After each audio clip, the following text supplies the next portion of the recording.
Hello everyone, welcome to Neso school. हम पढ़ रहे हैं बेल्जियम और श्रीलंका के बारे में। पिछले लेक्चर में हम सभी ने पार्ट 1 शुरू किया था, जहां पर हमने बेल्जियम और श्रीलंका के ज्योग्राफिकल प्रोफाइल के बारे में पढ़ा था। यानी कि हमने ये समझा था कि दोनों ही देशों का साइज, लोकेशन और पॉपुलेशन क्या है। आज इस लेक्चर में हम इसी का पार्ट 2 करने वाले हैं, जहां पर हम बेल्जियम और श्रीलंका के एथनिक कॉम्पोजिशन के बारे में पढ़ने वाले हैं। यानी कि आज हम ये पढ़ेंगे कि दोनों ही देशों में कौन से अलग अलग कल्चर्स के लोग रहते हैं। हमारे आज के इस लेक्चर का नाम है power sharing Belgium and Sri Lanka part 2। तो देखते हैं इस लेक्चर के टॉपिक्स। हमारा सबसे पहला टॉपिक होने वाला है बेल्जियम एथनिक कॉम्पोजिशन। इस टॉपिक में हम सभी बेल्जियम के एथनिक कॉम्पोजिशन के बारे में पढ़ने वाले हैं और ये समझने वाले हैं कि बेल्जियम में कौन से अलग अलग एथनिक ग्रुप्स के लोग रहते हैं। ये टॉपिक आपके चैप्टर में यहाँ पर मौजूद है। इसके बाद हमारा दूसरा टॉपिक होगा श्रीलंका एथनिक कॉम्पोजिशन। इस टॉपिक में हम श्रीलंका के एथनिक कॉम्पोजिशन के बारे में समझेंगे और ये पढ़ेंगे कि श्रीलंका में कौन से अलग अलग कल्चर्स के एथनिक ग्रुप्स के लोग रहते हैं। ये टॉपिक यहाँ से लिया गया है। तो आज के इस लेक्चर में हम इन्हीं दोनों सेक्शंस पर फोकस करने वाले हैं। तो बिना किसी देरी के शुरू करते हैं और पढ़ते हैं हमारा सबसे पहला टॉपिक, जिसका नाम है बेल्जियम एथनिक कॉम्पोजिशन। अब इससे पहले मैं आप सभी को बेल्जियम के एथनिक कॉम्पोजिशन के बारे में बताऊं, आप सभी का ये समझना जरूरी है कि एथनिक का मतलब क्या होता है। आप सभी के चैप्टर में एथनिक के बारे में यहाँ पर ग्लॉसरी यानी कि शब्दकोश में दिया गया है। तो चलिए इसी की मदद से एथनिक का मीनिंग समझ लेते हैं। Ethnic is a social division based on shared culture. यानी कि हमारी सोसाइटी में जो अलग अलग सोशल डिविजन्स हैं, यानी कि सामाजिक डिविजन्स हैं, उनमें से जो जो डिविजन्स कल्चर के आधार पर बनाए गए हैं, उन सभी को एथनिक या फिर एथनिक ग्रुप बोला जाता है। मतलब कि हमारी सोसाइटी में जो भी डिविजन्स लैंग्वेज, रिलीजन या फिर कल्चर के बेसिस पे हैं, वो सभी एथनिक ग्रुप्स कहलाते हैं। अब देखते हैं कि आगे क्या लिखा है। People belonging to the same ethnic group believe in their common descent because of similarities of physical type or of culture or both। यानी कि जो लोग एथनिक ग्रुप से बिलोंग करते हैं या जो लोग किसी एक एथनिक ग्रुप का हिस्सा है, उनका ये मानना है कि उन सभी का एक कॉमन डिसेंट है, यानी कि एक कॉमन वंशज है। उनको ये लगता है कि उनके जो एंसेस्टर्स यानी कि उनके जो पूर्वज है, उनके साथ उनकी कोई ना कोई सिमिलैरिटीज है। ये सिमिलैरिटीज या तो उनके फिजिकल टाइप में है, यानी कि वो किस तरीके से दिखते हैं, या फिर वो किस तरीके के कल्चर को फॉलो करते हैं। इसके बाद यहाँ पर एक बहुत ही इंपॉर्टेंट लाइन लिखी है, they need not always have the same religion और नेशनैलिटी। यानी कि ये जरूरी नहीं है कि कोई एथनिक ग्रुप तभी एथनिक ग्रुप कहलाएगा जब उसका एक कॉमन रिलीजन होगा या कॉमन नेशनैलिटी होगी। कोई भी एथनिक ग्रुप तब एथनिक कहलाता है जब उसका एक कॉमन या शेयर्ड कल्चर होता है। अब वहां पर जरूरी नहीं कि उनका रिलीजन सेम हो या नेशनैलिटी सेम हो। For example Punjabi community. अब पंजाबी जो हैं उनकी सिमिलर लैंग्वेज है, यानी कि सिमिलर भाषा है और सिमिलर कल्चर भी है। अब कुछ पंजाबीज इंडिया में रहते हैं, कुछ पंजाबीज पाकिस्तान में भी रहते हैं, लेकिन वो सभी के सभी एक ही एथनिक ग्रुप से बिलोंग करते हैं। ऐसा क्यों? क्योंकि उन सभी की सेम बोली है या सिमिलर सा कल्चर है। अब यहाँ पर ये दोनों ही सेम रिलीजन से बिलोंग नहीं करते। कुछ पंजाबी होंगे जो हिंदू होंगे, कुछ होंगे जो सिख होंगे और कुछ ऐसे होंगे जो मुस्लिम होंगे। इनफैक्ट ये कम्युनिटी के कुछ लोग सेम नेशनैलिटी के भी नहीं होते हैं, यानी कि कुछ पंजाबी इंडिया में हैं, कुछ पंजाबी पाकिस्तान में हैं। तो यहाँ पर ना तो नेशनैलिटी सेम है, ना ही इनका रिलीजन सेम है, लेकिन फिर भी ये एक एथनिक ग्रुप कहलाते हैं। ऐसा क्यों? क्योंकि इनका एक शेयर्ड कल्चर है। तो ऐसे ही ग्रुप्स को एथनिक ग्रुप्स बोला जाता है। अब मैं उम्मीद करती हूँ कि आप सभी को एथनिक का मतलब समझ में आ गया होगा। तो अब हम तैयार हैं आगे बढ़ने के लिए और ये समझने के लिए कि बेल्जियम की एथनिक कॉम्पोजिशन क्या है। अगर मैं बात करूं बेल्जियम की तो आप सभी को याद होगा, मैंने पिछले लेक्चर में भी बताया था कि बेल्जियम यूरोप के वेस्टर्न हिस्से में लोकेटेड है, यानी कि स्थित है। अब हमारे देश के तरह बेल्जियम में भी अलग अलग रीजन्स हैं। जैसे हमारे देश में एक नॉर्थ इंडिया है, एक साउथ इंडिया है, वेस्ट इंडिया है, नॉर्थ ईस्ट इंडिया है। उसी तरीके से बेल्जियम भी अलग अलग रीजन्स में डिवाइडेड है।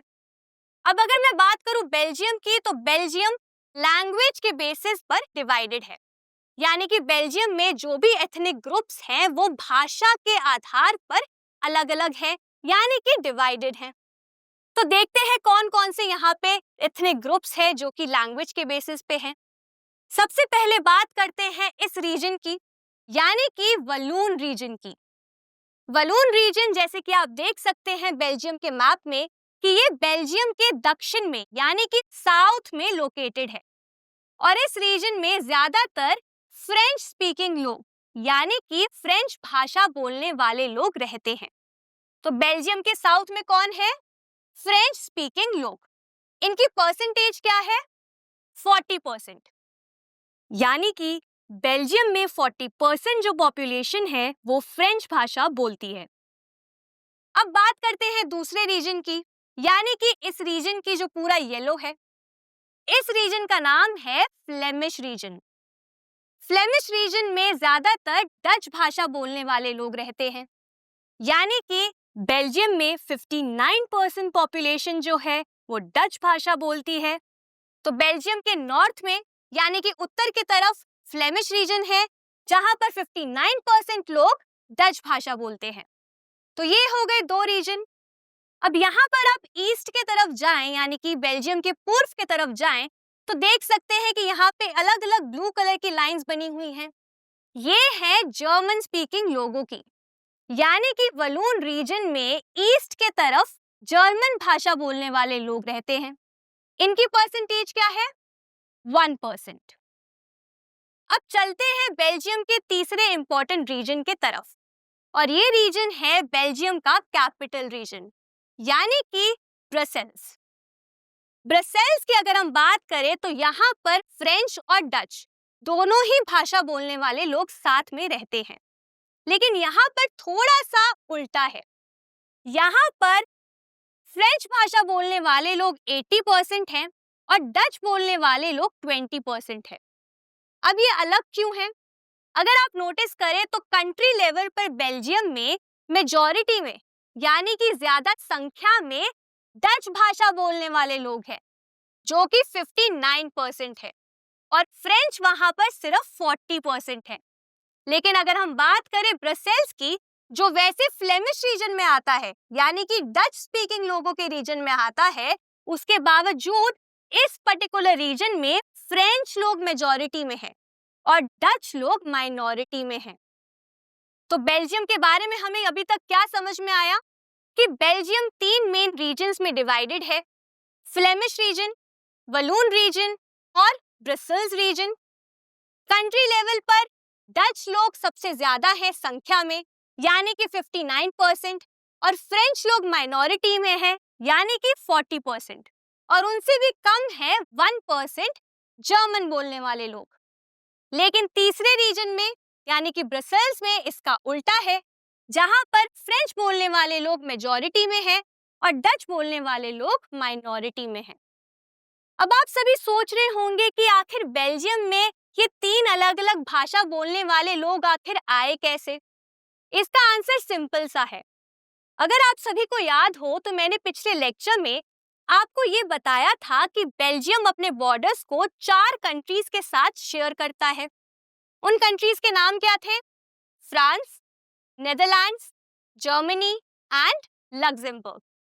अगर आप सभी को याद हो तो नेदरलैंड्स बेल्जियम के नॉर्थ में यानी कि इस हिस्से में है और वो ये पर्टिकुलर बॉर्डर शेयर करता है।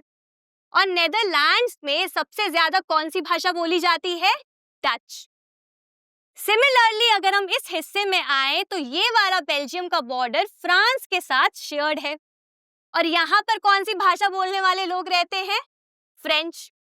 उसी तरीके से अगर हम ईस्ट की तरफ चले जाएं तो ये पूरा बॉर्डर किसके साथ शेयर करता है बेल्जियम? जर्मनी के साथ। और इस हिस्से में कौन से लोग रहते हैं? 1% जर्मन स्पीकिंग लोग। यानी कि जैसे मैंने आपको पहले भी बताया था कि इन शेयर्ड बॉर्डर्स का काफी ज्यादा इन्फ्लुएंस और इम्पैक्ट रहा है बेल्जियम के एथनिक कॉम्पोजिशन के ऊपर। वर्ल्ड वॉर 2 के बाद से इन सभी देशों के कई लोग बेल्जियम में माइग्रेट हुए और वहीं पे आके बस गए, जिसके बाद से वो बेल्जियम के ही नागरिक बन गए, जिसके कारण से बेल्जियम में इन सभी अलग अलग कल्चर के लोग साथ में मिलकर रहने लग गए और इस पूरी कंट्री में डाइवर्सिटी हो गई। अब मैं उम्मीद करती हूँ कि आपको बेल्जियम की एथनिक कॉम्पोजिशन अच्छे से समझ आ गई होगी। इसी के साथ हमारा ये पहला टॉपिक बेल्जियम एथनिक कॉम्पोजिशन खत्म होता है। अब आगे बढ़ते हैं इस लेक्चर के आखिरी टॉपिक की तरफ, जिसका नाम है श्रीलंका एथनिक कॉम्पोजिशन। जैसे कि मैंने आप सभी को पिछले लेक्चर में बताया था कि श्रीलंका एक आइलैंड नेशन है, क्योंकि वो इंडियन ओशन के बीच में लोकेटेड है और किसी भी कंट्री के साथ वो अपने बॉर्डर्स को शेयर नहीं करता है। चलिए अब देखते हैं श्रीलंका के एथनिक कॉम्पोजिशन को। श्रीलंका में सबसे पहला एथनिक ग्रुप है सिन्हालीज। सिन्हालीज यानी कि वो पॉपुलेशन, वो लोग जो कि सिन्हाला भाषा बोलते हैं और इन्हीं की पॉपुलेशन सबसे ज्यादा है श्रीलंका में। अगर आप देखें श्रीलंका के मैप को तो ये जो पूरा येलो रीजन है ये सारा का सारा सिन्हालीज का है और इनकी पॉपुलेशन क्या है? 74%। यानी कि पूरे श्रीलंका में 74% जो लोग हैं वो सब सिन्हालीज है, यानी कि सिन्हाला भाषा बोलते हैं। अब चलते हैं दूसरे एथनिक ग्रुप के तरफ, जिसका नाम है श्रीलंकन तमिल्स। अब इससे पहले मैं आप सभी को श्रीलंकन तमिल्स के बारे में बताऊं, आप सभी का एक बात जानना जरूरी है। श्रीलंका में तमिल्स दो कैटेगरीज में डिवाइडेड है। सबसे पहली कैटेगरी है श्रीलंकन तमिल की, यानी कि वो सभी तमिल्स जो हमेशा से श्रीलंका के ही थे, यानी कि वो हमेशा से श्रीलंका में ही रहते आए हैं। और दूसरी कैटेगरी है इंडियन तमिल्स की।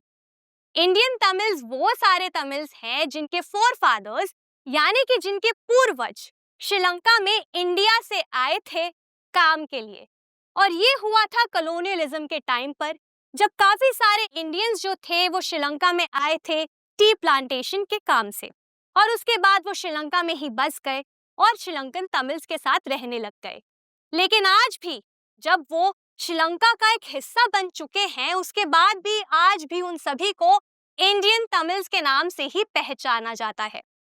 अब ये जो तमिल्स की पॉपुलेशन है ये टोटल 18% है, यानी कि 18%, लेकिन उनमें से श्रीलंकन तमिल्स हैं टोटल 13%, जो श्रीलंका के ये पूरे ऑरेंज रीजन में, जो पूरा नॉर्थ ईस्टर्न का रीजन है श्रीलंका का, वहां पर लोकेटेड है।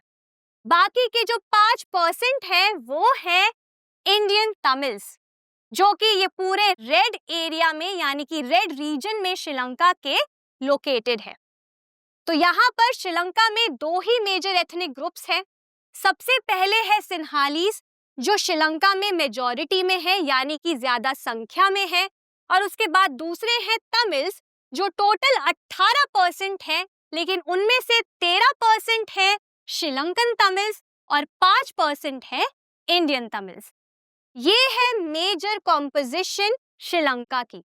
अब इसके अलावा एक और कैटेगरी भी है, यानी कि एक और एथनिक ग्रुप भी है, और वो है मुस्लिम्स का। अगर आप ये श्रीलंका का मैप देखें तो यहाँ पर ये जो छोटे छोटे आपको सर्कल्स नजर आ रहे हैं ना, ये सारे सर्कल्स मुस्लिम्स के हैं, लेकिन इनको हम अलग से नहीं गिन रहे हैं पॉपुलेशन में, क्योंकि काफी ज्यादा तमिल्स जो हैं वो मुस्लिम्स हैं। तो यहाँ पर जिन मुस्लिम्स की बात हो रही है वो एक्चुअल में तमिल्स ही हैं, इसीलिए ये अलग से हम काउंट नहीं करते। इनके अलावा भी एक ग्रुप है और वो ग्रुप है क्रिश्चियंस का, जो 7% है, लेकिन यहाँ पर भी जो क्रिश्चियंस हैं वो कुछ तमिल हैं और कुछ सिन्हाला हैं। अब यहाँ पर एक और इम्पॉर्टेंट बात आप सभी का याद रखना जरूरी है कि जो सिन्हालीज हैं वो श्रीलंका का जो मेजर रिलीजन है उसको फॉलो करते हैं, यानी कि बुद्धिज्म को। तो बेसिकली जो श्रीलंका की मेजॉरिटी वाली कम्युनिटी है, मेजॉरिटी वाला एथनिक ग्रुप है, वो मेजॉरिटी वाले रिलीजन को भी फॉलो करता है। और उसके बाद है तमिल्स, जिनमें से कुछ तमिल्स हिंदू हैं और कुछ तमिल्स मुस्लिम हैं और कुछ तमिल्स क्रिश्चियंस हैं। तो ये था एथनिक कॉम्पोजिशन श्रीलंका का, जहां पर हमने दो मेजर एथनिक ग्रुप्स के बारे में समझा। इसी के साथ हमारा ये दूसरा टॉपिक, जिसका नाम था श्रीलंका एथनिक कॉम्पोजिशन, भी खत्म होता है। तो आज के इस लेक्चर में हम लोगों ने क्या पढ़ा? हमने ये पढ़ा कि बेल्जियम में टोटल 3 भाषा बोलने वाले लोग रहते हैं। सबसे पहले है डच, उसके बाद है फ्रेंच और उसके बाद है जर्मन स्पीकिंग लोग। और फिर हमने देखा श्रीलंका का एथनिक कॉम्पोजिशन, जहां हमने दो एथनिक ग्रुप्स के बारे में पढ़ा। एक थे सिन्हालीज और दूसरे थे तमिल्स, जो आगे दो कैटेगरीज में डिवाइडेड थे, श्रीलंकन तमिल्स और इंडियन तमिल्स। अब इन दोनों ही एथनिक कॉम्पोजिशन के वजह से काफी ज्यादा देश में कॉन्फ्लिक्ट्स हुए, लड़ाइयां हुई, जिसके बारे में हम आने वाले लेक्चर्स में डिटेल में पढ़ेंगे। आज के लिए बस इतना ही। मैं उम्मीद करती हूँ आप सभी को ये लेक्चर अच्छा लगा होगा। अब मैं आपसे मिलूंगी अगले लेक्चर में एक नए इंटरेस्टिंग टॉपिक के साथ। Thank you.